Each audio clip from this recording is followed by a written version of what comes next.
Day 735 of the Ukrainian War Map, also known as the Russo-Ukrainian War. Juzzy here, and today is another update as I take a simplified and down-to-earth approach to some of the most important happenings on the ground in Ukraine. So, starting off, we'll take a look at the Russian losses, as currently Russia sits on more than 413,000 military personnel losses, which represents an additional 1,150 in the past 24 hours. Then as for hardware losses, so 23 tanks, 44 APVs, and also a very whopping 41 artillery. Then we'll head back to the map, and oh boy, where to start, as multiple new reports have shown that the armed forces of Ukraine have taken out an extra 2, possibly 3 fighter jets of the Russian forces in the past day, with one as recent as just a couple of hours ago.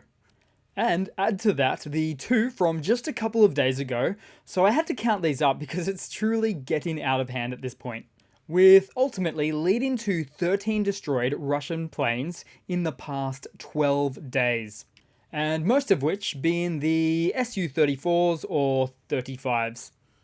And realistically, it's not just the jet numbers we're talking about here, because it's the number of trained pilots too. Although one could make the argument that these are the leftover untrained Russian pilots, which makes cause for an increased incidence of these types of events. But also, it's the pilots that are under the command of the Air Force branch of the Russian military, which includes generals or senior officers who are responsible for overseeing large operational theater events as it relates to their jets. Who, these guys themselves, are probably getting ruthlessly hammered from above, being pushed for deploying additional ground support sorties. But is a few hundred meters of ground gains worth the risk, or certainly the loss of some of your best jets, being that they are such a strictly finite resource? Probably not. So it's entirely likely that we're dealing with angry Russian commanders who have lost all hope and are stuck between a rock and a hard place.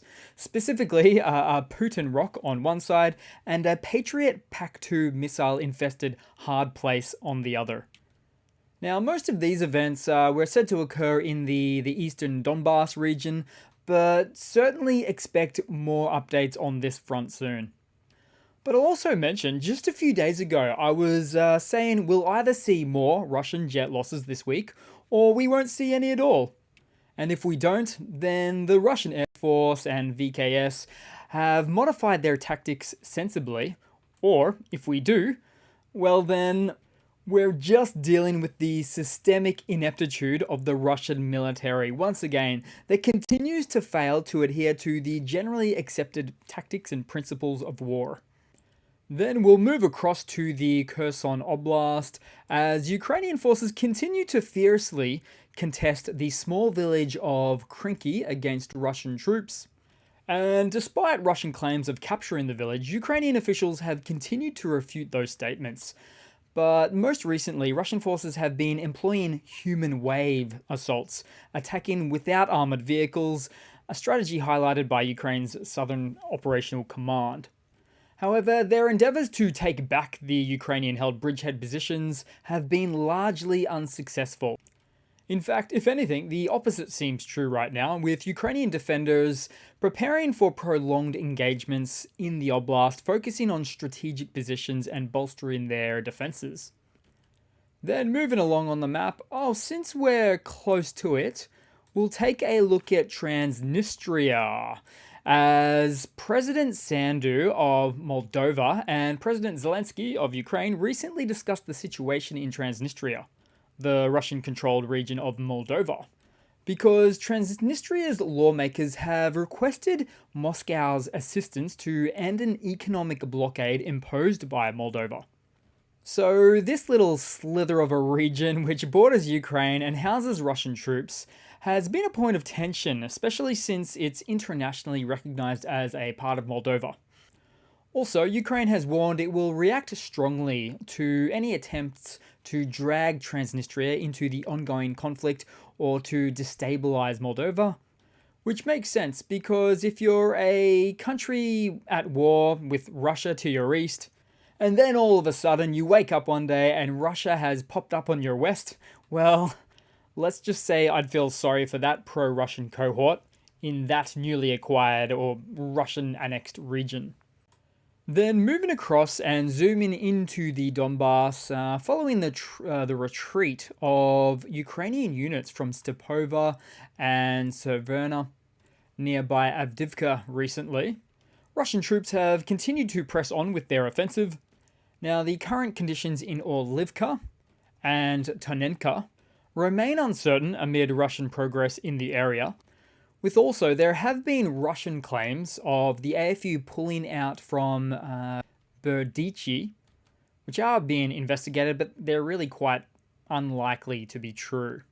But having said all that, the terrain just beyond these three mentioned locations, or should I say the lakes and rivers, would certainly go a long way to hamper forward Russian movements beyond those obstacles. Then moving south for just a brief moment, as Russia attempted their forward movement tricks yesterday at Novomykhailivka, only to be subjected to a devastating loss with over 20 pieces of heavy equipment being put out of commission.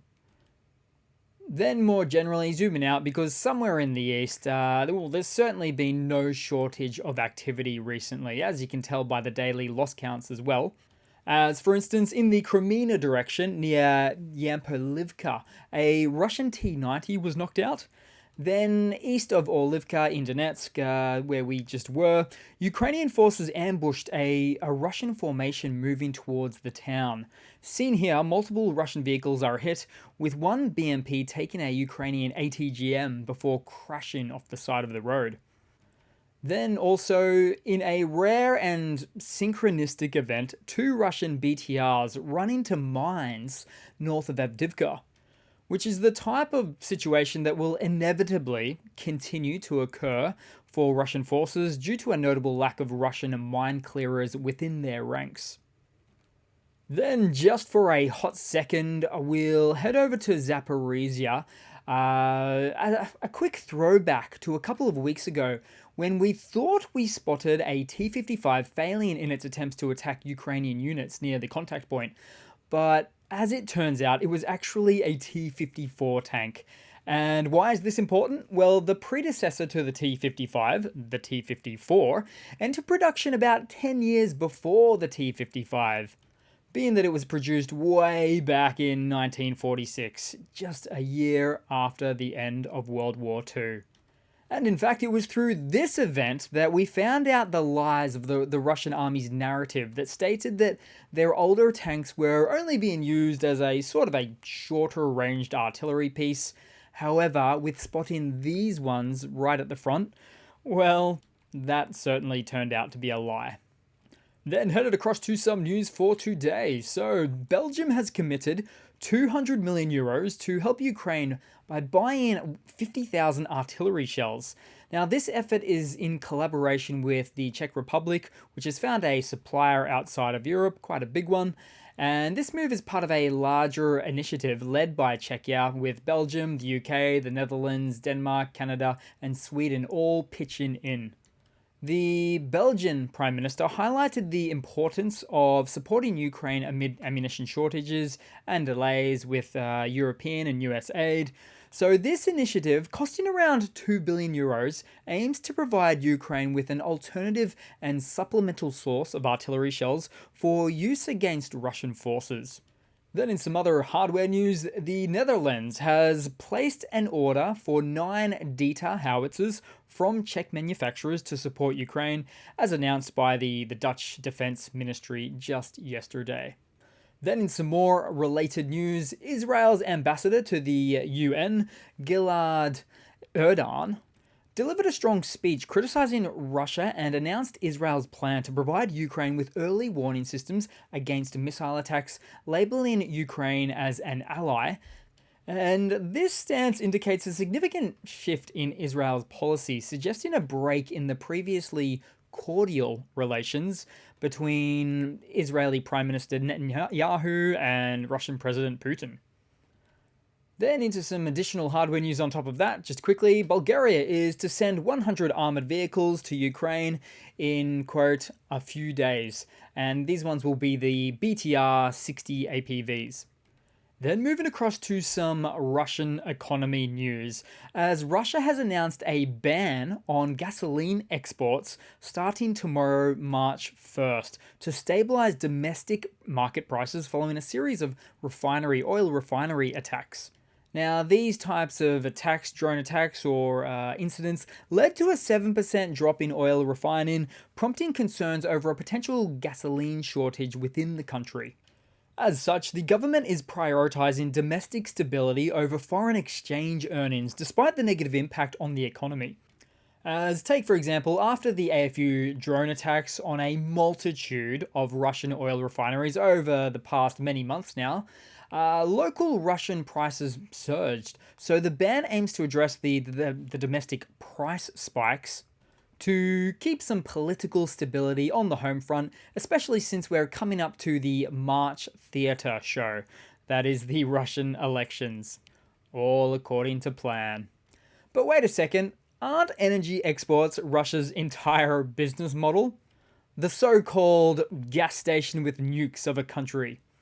Well, as of tomorrow, it will be more of an empty gas station with largely expired Soviet nukes. And by expired nukes, I don't mean the nuclear material itself, but it's the conventional detonation materials used to initiate the actual nuclear explosion, and it's the electrical components, fuses, and other materials. It's also the lack of maintenance, which leads to maybe a partial detonation, resulting in a significantly lower yield fizzle event, they call it, or even a failure to detonate at all. And don't even get me started on the problems that Russia faces with some of their actual delivery methods. Now, don't get me wrong, they do have this nuclear capability, but it's not all it's cracked up to be. Then headed across to a couple of quick funnies to round it all off for today, guys. So I wasn't sure if this was funnies material, this first one, but the more you think about it, the more it is. So the Russian media reported that Medvedev has quoted Stalin's telegram from 1941 at a meeting regarding the Russian military industry. That telegram urged military plants to produce military equipment, with Medvedev reportedly even using Stalin's ruling with an iron fist line quote of, "I ask you not to make the government lose patience. This is the last time I'm warning you." Wow, that's some positive motivation right there. Now, this is not the first time that Medvedev threatened military equipment manufacturers to increase production outputs, because it was just about 6 or 8 months ago he did the same thing. And you know what we saw right after that event? A large string of ongoing fires at military production facilities, clearly as a result of these manufacturers having one of three options. So let's say option 1, meet the quotas, which is impossible under sanctions and years of corruptions in this space, leading to significantly reduced production outputs. Or say 2, don't meet the quotas, but producers will lose their heads over that one. Or 3, that goes something like, "Oh no, an accidental fire has caused my plant to disintegrate. Now I can't help with the war effort, and I really wanted to do that." Or in fact, there is a fourth option, which is refurbished old T-54 tanks from storage. Or, for example, purchase cheap Chinese electronic warfare systems that don't actually work, then deploy them to the field and meet your quotas just that little bit longer. But ultimately, none of these are a good option. So as you see, so many aspects of the Russian military are stuck between a rock and a hard place. Then moving across to a quick final funny with this one, date and time unknown, but I hadn't seen it before because just when I thought I'd seen everything, just when I thought I'd seen every potential Scooby-Doo Buhunka van that Russia could possibly gift to this world, then we get this. Like a boat hunker? That's the one right there. Boat hunker. So that's it for today, guys. Thanks again for watching. Please continue to like and comment. I haven't said it in a while, but if you do watch the channel regularly and not already subscribed, If you're willing to do so, that'd be amazing, and I do hope to see all of you guys there in the next one. Cheers!